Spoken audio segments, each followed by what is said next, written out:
I've long been an advocate of coming up with themed basing approaches for my miniatures, adding a real sense of environment to finish off a painting project. Those of you that watched our previous unboxing of Green Stuff World's Forest basing set will understand the context for my decision to unbox one of the Ammo by MIG Jimenez Wargaming Universe sets. My experience with the Green Stuff World product was, for a number of reasons, mixed, and left me on the hunt for an alternative I could recommend to hobbyists, whether they were looking for a beginner-friendly entry to basing effects, or just a good value alternative to purchasing individual products. For this reason, in this video I've selected the Lush Jungle set out of those in the Wargaming Universe range, seemingly the closest match for the forest basing set we looked at before, so if you've already watched our previous video you will have a direct comparison. Before we get into it, a reminder of our promise to you.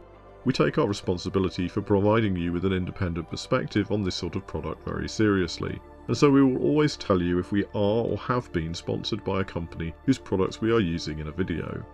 Please be assured that we purchased this basing set ourselves without any contact with Ammo, and so the opinions we give in this video are purely our own. As we go through, I'll be largely following the tutorial included to create a base for one of my actual hobby projects. For those that are interested, this is the Venom Strike Ballista from the Shadows of Brimstone game. This also isn't a sponsored product, I just really like the game, and this particular model comes with the base big enough to really show off the products in this basing set. Let's get into it. The box is sealed with this loop of cardboard, and it is on this you will find the contents list for the specific basing set you are using, rather than on the larger box.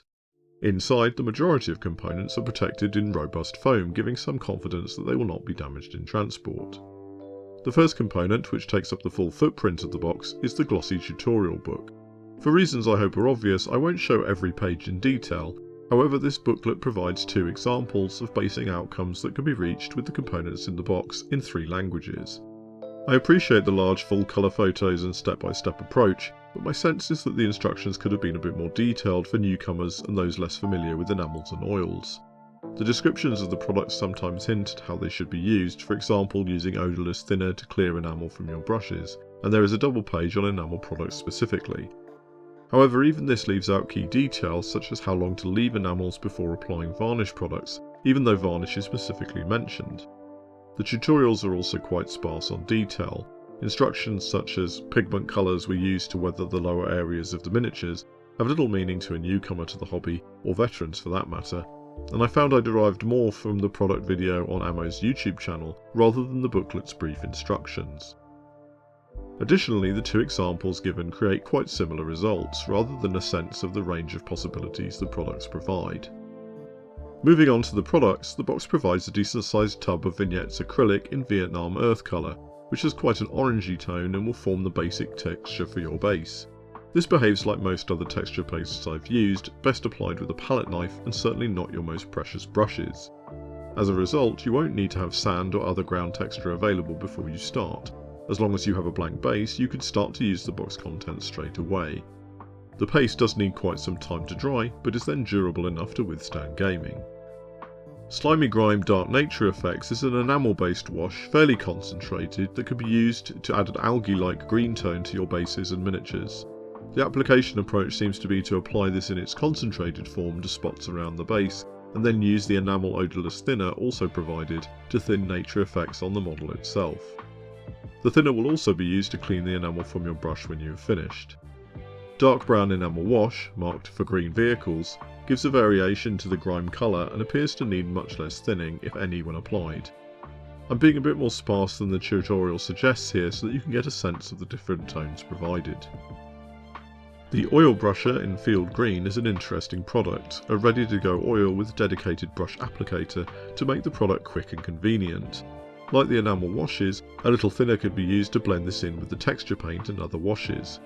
I can see how the precision and ease of this product could be useful, not just on bases but on miniatures as well, and I'm curious to try more in future. It could be argued, however, that having this and 2 enamel washes is a lot for one base.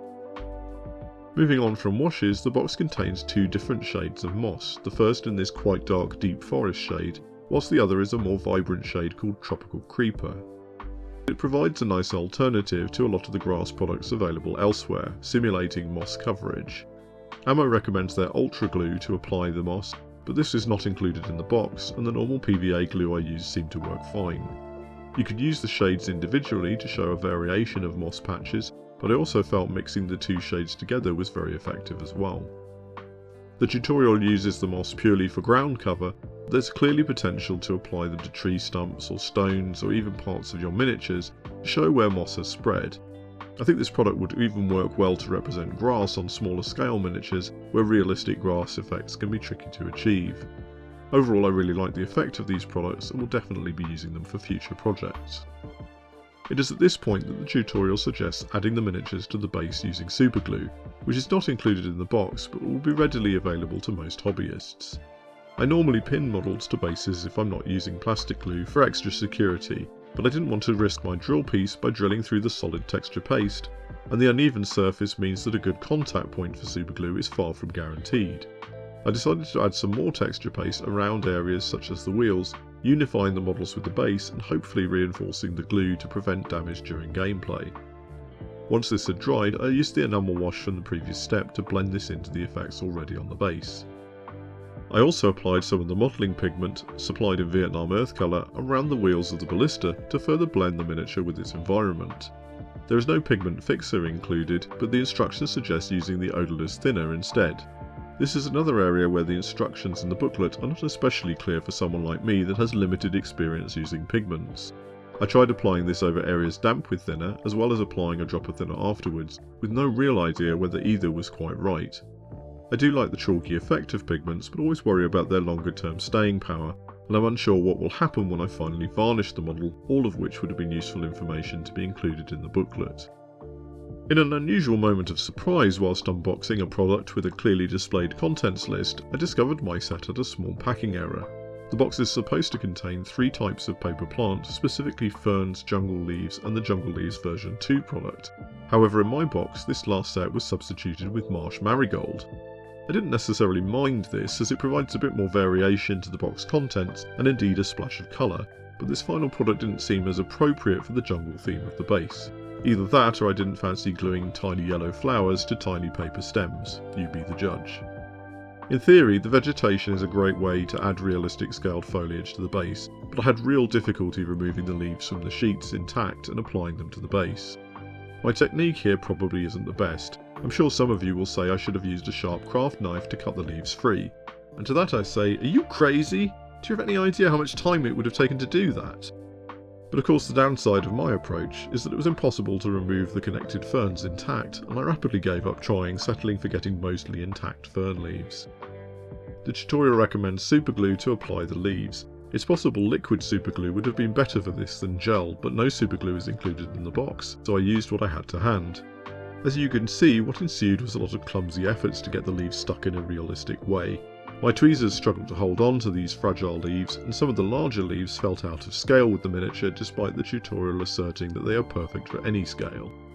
Unhappy with my initial effort to install the ferns in the loop of the serpent's tail, I took a small rock from my own basing materials and tried sticking several ferns to the bottom, thinking I could use this as an anchor point, but this left the ferns really flat.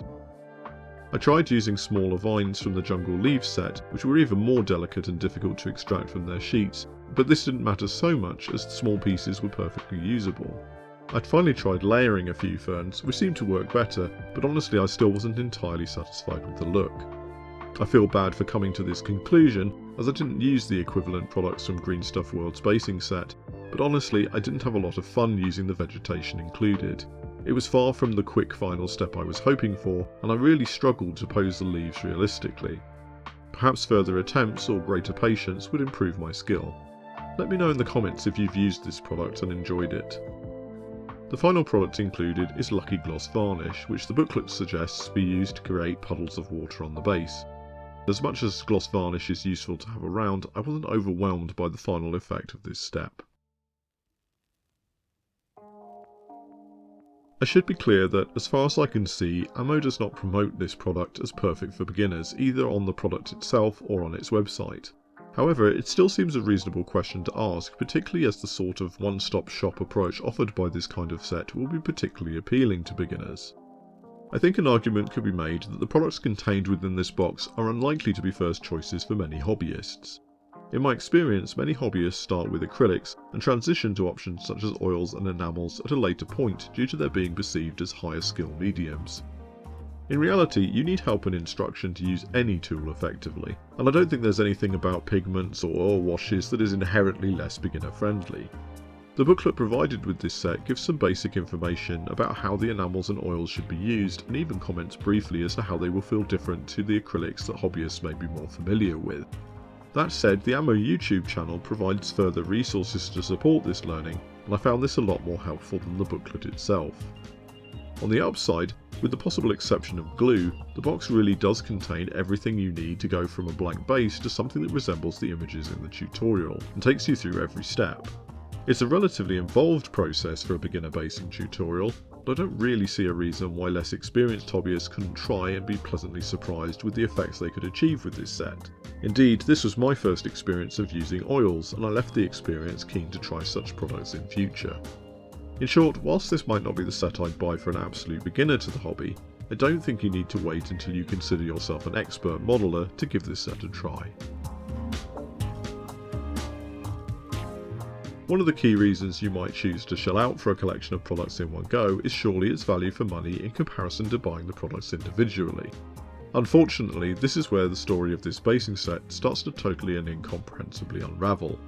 I will say that rather helpfully for such a comparison, the Ammo website provides all of the individual product codes included in the set, allowing me to be confident that I'm making a true comparison. I am aware that you would probably be able to obtain some of these products, and indeed the set itself, at a discount from your local hobby stores or by purchasing during sale events and the like. However, I've taken the pricing available from MIG's website for both the set and its individual components on the day of writing to calculate their respective cost. If we leave out the booklet for now, for reasons that I will explain in a moment, the 12 products included total €56.7 to purchase individually, whilst the set itself was sold for €59.95, meaning that in terms of the basing products alone, you would save money purchasing them separately compared to purchasing this box. When we reviewed the Green Stuff World basing set, we left out the cost of the instruction booklet, partly because it was not available to purchase separately. However, I would also argue that instructions for the use of the products in the set is something most hobbyists would expect to be part of the benefit of buying such a set, rather than something to be factored into its value calculation.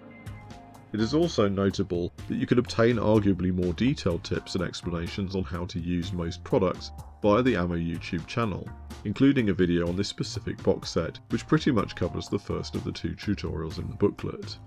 An argument could be made that this is more valuable than the booklet, as you can see the techniques in action rather than via still images. As it happens, MIG does offer the booklet included for individual sale at just under €10. As a result, even taking the most generous interpretation of the contents by including the price of the booklet, you'd still only be saving a maximum of €6.7, a mere 11% of the box set price, and only because of the relatively high RRP of the booklet itself. If I'm honest, this is not what I was expecting when I started totting up the cost of the components. Booklet aside, unless you are sure that you will use all of the components, you would be better off purchasing individual products as you need them.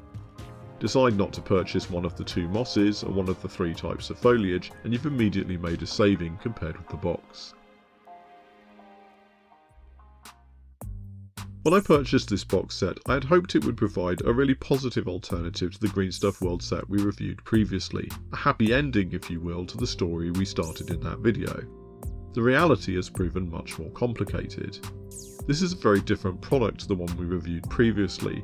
On the one hand, you have a set that provides a complete solution for jungle basing, leaving aside reasonable exceptions like the base itself and glue. But the components largely focus on reaching a nuanced colour palette on the ground coverage itself, without many of the embellishments that might make the base stand out, such as the bark pieces or critters included in the GSW set. The quality of the booklet and instructions included is, in my opinion, pretty mixed. On the one hand, I leave this experience with the confidence to try enamel and oil washes in the future, but much of this confidence comes from watching Ammo's YouTube video rather than the instructions enclosed. I think the overall effect I ended up with is quite nice, and the moss effects in particular stood out as a product that would add some interest to a woodland or jungle based scene. I enjoyed using the majority of products, though I did struggle a little to respect the longer drying time and curing times of enamels and oils, making the overall process quite slow compared to what I'm used to, even though the actual application of individual products was quite quick. I wonder whether this was partly because I chose models that I would have to paint separate to the base, although this is also how the tutorial approaches the products. But the real downside to this set comes down to cost. I simply can't see a reason you'd choose to pick up this box rather than selecting specific components and trying them out first. You'd lose nothing by doing so except a very small amount of convenience. I also remain unconvinced that the booklet is worth its significant RRP. With that in mind, my conclusion is, if you liked the effect of some of the products shown in this video, head over to the Ammo YouTube channel for more detailed examples, maybe purchase a couple of them to start and see how you go, rather than picking up this boxed product. After all, you'll then be able to purchase precisely the variety you like and ignore those products in which you have less interest. I'm still determined to find a boxed basing product line that provides a comprehensive approach, is accessible to beginners, and provides value for money, so please let me know in the comments if you know of any other similar products from other companies that you think I should try. If you've used this box set or the products it contains, please let us know your experience in the comments. I'd be really interested to hear them. Please like and subscribe if you enjoy our work, it really does help our small channel more than you'd think. Once I've slept tonight, I'll be leaving the mighty jungle to make you even more hobby content, but until then, as ever, I encourage you to work hard, play better, and take care out there.